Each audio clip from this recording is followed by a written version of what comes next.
और अगली खबर है दिल्ली से बड़ी जानकारी, जहां पर केंद्रीय कैबिनेट की आज होने वाली है बैठक। दोपहर के 1 बजे का वक्त बताया जा रहा है जब कैबिनेट के यहाँ पर मीटिंग होगी। डीए और डीआर पर बड़े फैसले हो सकते हैं, ये सूत्र हमें जानकारी दे रहे हैं। तो आज केंद्रीय कैबिनेट की एक बार फिर से बैठक होने वाली है प्रधानमंत्री की अध्यक्षता में, और खबर ये कि दरअसल इस बैठक में कई अहम फैसले लिए जा सकते हैं, खासतौर पर डीए को लेकर के बड़ी जानकारी सामने आ रही है। इसको लेकर के फैसला हो सकता है। आपको याद होगा कि इससे पहले भी जब केंद्रीय कैबिनेट की बैठक हुई थी तो डीए को लेकर के एक बड़ी राहत भी यहाँ पर लोगों को मिली थी।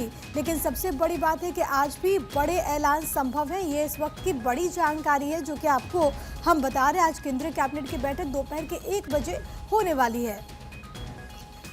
अक्षय राय मेरे साथ, मेरे सहयोगी तमाम जानकारी के साथ इस वक्त कनेक्टेड हैं। अक्षय, आज केंद्रीय कैबिनेट की एक बार फिर से बैठक होगी दोपहर के 1 बजे, क्या कुछ खास हो सकता है इसमें?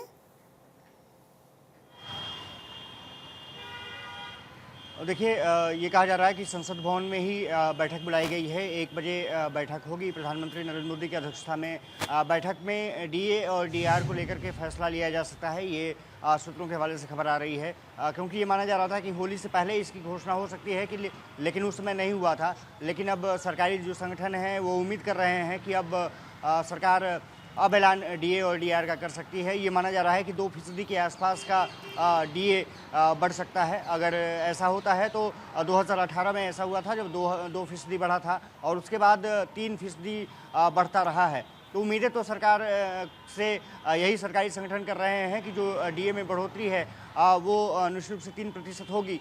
लेकिन अब देखना होगा कि सरकार किस तरह से आगे बढ़ती है, क्योंकि सरकारी खजाने पर भी इसका असर पड़ता है। और साफ तौर पर है कि केंद्रीय कर्मचारियों को अगर डीए बढ़ता है, डीआर बढ़ता है, तो लगभग 1 करोड़ से ज़्यादा सरकारी कर्मचारी उससे लाभान्वित होंगे।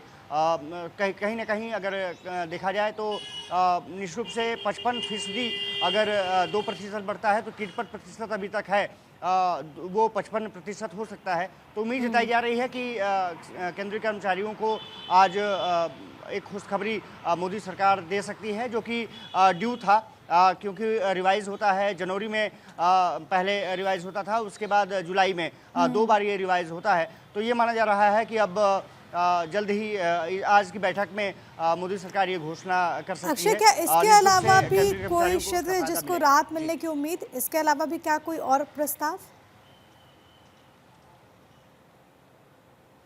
देखिए, ये माना जा रहा है इंफ्रास्ट्रक्चर प्रोजेक्ट्स को लेकर के मोदी सरकार आगे बढ़ सकती है। और खास करके जिस तरह से अभी माना जा रहा है कि आने वाले समय में जो ग्रेटर नोएडा में जेआर एयरपोर्ट्स बन रहा है, उसको लेकर के अनाउंसमेंट हो सकती है कि उद्घाटन के लिए या फिर उसमें जो और कार्रवाई की जा रही है। ये कहा जा रहा है कि दिल्ली ट्रांसपोर्ट विभाग और तमाम जो एजेंसियां हैं वो एमयू करने वाली हैं जेआर एयरपोर्ट्स के साथ। उसमें रेलवे भी शामिल है, क्योंकि वहाँ से माल भाड़ा और तमाम चीज़ें, तो हो सकता है इसको लेकर के इंफ्रास्ट्रक्चर प्रोजेक्ट्स को लेकर के फैसला लिया जा सकते।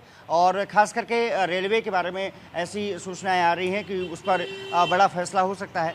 देखना दिलचस्प होगा कि इसके अलावा क्या कुछ और मोदी सरकार फैसले लेती है। किसानों को लेकर के ज़रूर मांग की जा रही है, लेकिन अभी लगता नहीं है कि उस पर फैसला किया जाएगा। हालांकि ये कहा जा रहा है कि जल्द ही केंद्रीय मंत्रियों के साथ किसानों की डेलीगेशन की बैठक होने वाली है। ये बैठक आज मानी जा रही थी, लेकिन आज लगता नहीं कि होगा। ये आने वाले समय में जल्द ही बैठक हो सकती है। तो देखना दिलचस्प होगा कि किस तरह से सरकार आगे बढ़ती है और किसान संगठन आगे बढ़ते हैं। अक्षय, एक बार क्लैरिटी दीजिएगा, आप कौन सी वाली मीटिंग की बात कर रहे हैं? आपने कहा कि जो मीटिंग आज किसानों के साथ होने वाली थी वो आज नहीं होगी। और देखिए, किसानों के डेलीगेशन के साथ बैठक होने वाली थी, जिसमें कि शिवराज सिंह चौहान और अन्य मंत्री चंडीगढ़ में ये बैठक होने वाली थी। लेकिन फिलहाल अब उस पर अभी अपडेट नहीं आया है। तो ये माना जा रहा है कि वो बैठक जल्द ही बुलाई जा सकती है। किसानों को भी उम्मीद है कि जल्द ही एमएसपी को लेकर के सरकार बड़ा फैसला ले। हालांकि पिछले दिनों आपने देखा होगा कि फसल बीमा योजना को लेकर के सरकार ने 5,000 करोड़ से ज़्यादा का आवंटन किया था, और ये माना जाता कि टोटल जो हो गया था 65,000 करोड़ हो गया था। तो ये माना जा रहा है कि जल्दी ही किसानों के लिए भी कुछ निश्चित रूप से, यानी कि आज जब केंद्रीय कैबिनेट की बैठक होगी तो अलग-अलग विषयों पर अलग-अलग क्षेत्र को लेकर के चर्चा होगी। एक और जो बड़ी जानकारी अक्षय ने दी कि आज चंडीगढ़ में जो बैठक होने वाली थी किसानों के साथ, उसको लेकर के अभी तक एज सच कोई क्लैरिटी नहीं है, उसको लेकर के फिलहाल इंतजार करना होगा। लेकिन संभवतः ये बैठक जल्द हो, लेकिन आज हो सके कि ना भी हो। बहुत धन्यवाद आपका अक्षय, तमाम बातचीत और जानकारी हम तक पहुंचाने के लिए।